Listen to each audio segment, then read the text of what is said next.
So, good morning. So, welcome back. So, natry na natin yung 2TB at 256G na USB. So, try naman natin tong 128 na Sandisk. So, perfect. I'll just provide the link later on. Last time I checked, na-sold out na yung product. So, ito na yan guys. Oh! So, maganda siya at may may receipt. You know.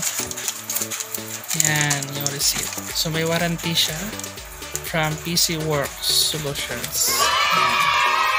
So, 699 pero free yung shipping niya na 155. So, mga nabayaran mga 697. Ito siya guys. And so, we'll take a picture and we will connect and we will test. Okay? Yung 128GB na Sandisk. So, very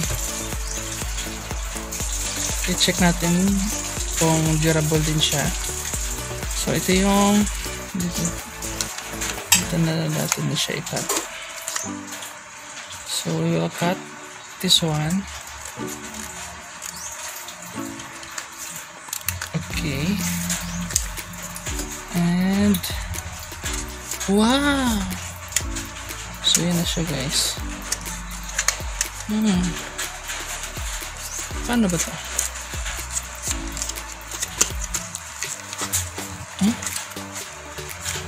Hindi siya ma-remove ah. Yan. Yan na. Okay. So, ito na siya guys. Naka-sealed pa rin. No? Yan no? So, dito sa loob, naka-sealed pa rin siya. So, we'll remove. Sa iba, 800 plus to. 800, I think 898. Pero sa official website ng Sandisk or ng PC Works, 699 na siya. So, set aside lang muna natin to. Pati yung receipt. Ayan. Set aside lang muna. Ito, hindi natin magamit to, no? Yung padala ka tatay. Kasi gusto ni tatay mag-watch ng mga movie. So, ito, plastic siya guys, no? At ang gaan-gaan. Offers kay Jumar. But we will test kung talagang 128G siya. Anong ilang movie. So, ikakonect na natin. Dito na lang. Dito. Focus mo dito. Okay. So, connect natin. Then, you remove the lights. Okay. So, yan. Focus mo dito. Yan. Focus mo dito. So, ito siya guys. USB, ano siya? USB-E. Yan siya. So, we will try to click the properties. Yan. So, out of 128, 114 lang yung usable niya. Yan.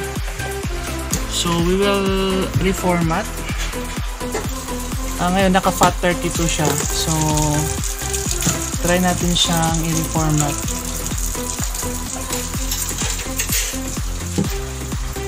Format natin siya sa sabi dito guys, no? Sabi dito, FAT32 yung file system niya. Pero dito, kung i-format natin, naka-exFAT siya. Yan. 114 lang yung usable niya. So, we will try to restore device defaults at let's format it really quick. Okay, format complete. So, let's check.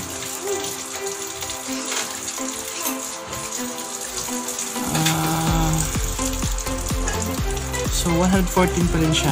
Yan. So, we will try to see if okay talaga na 114. We will try to transfer files, ha?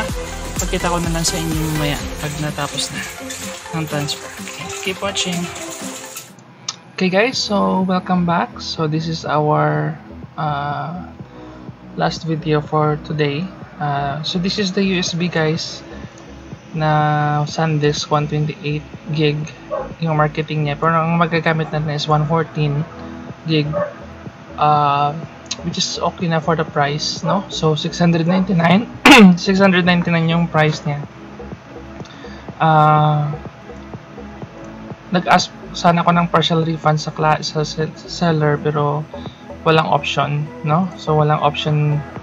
So even I contacted the seller asking why is it that out of 128, 114 lang magagamit natin. But after doing some research, guys,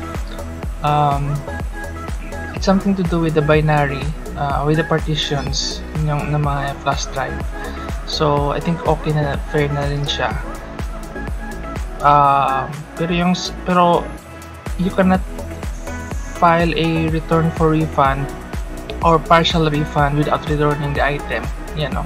So the screenshot mo yan, and I sent it to the seller.